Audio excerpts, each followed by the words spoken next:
앞서 네트워크 730 이 시간에 서울시 태권도협회 각종 비리 실태를 집중 보도해 드렸는데요. 부실한 회계 관리에도 불구하고 서울시 태권도협회는 관리단체로 지정되지 않고 있습니다. 오늘 보도는 정반대인데요. 서태협회는 어려운 관리단체 지정이 너무나도 쉽게 이뤄진 곳을 백창은 기자가 취재했습니다.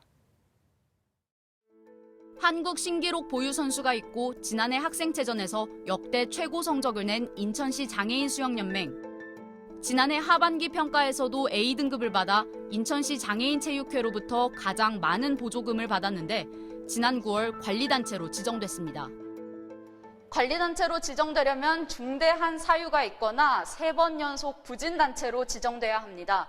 인천시 장애인 수영연맹은 일주일 만에 2번 연속 부진단체로 지정됐고 이후 넉 달 만에 관리단체로 지정됐습니다.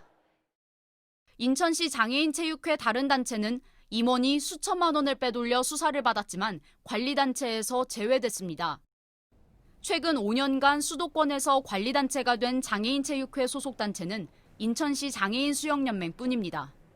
인천시 장애인체육회가 내세운 이유는 사무실 임차료 180만 원입니다. 수년째 지원받은 임차료에 대해 지난해 갑자기 문제가 있다며 환수 조치한 겁니다.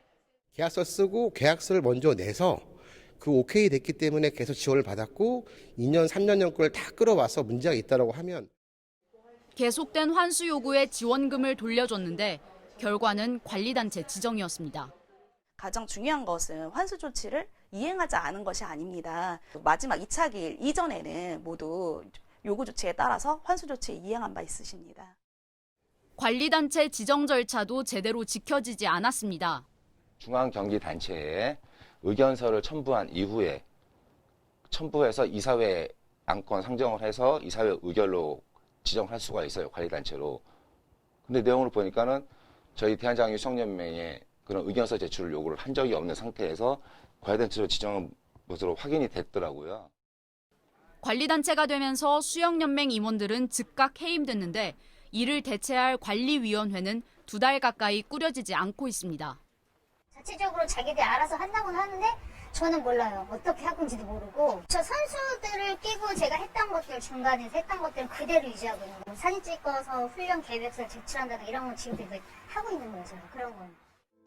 인천시 장애인체육회는 관리단체 지정 절차에 대해선 규정을 해석하는 데 오해가 있었다면서도 결정엔 변함이 없다고 밝혔습니다. 인천시 장애인 수영연맹은 관리단체 지정이 부당하다며 지난달 효력정지 가처분 신청을 냈습니다.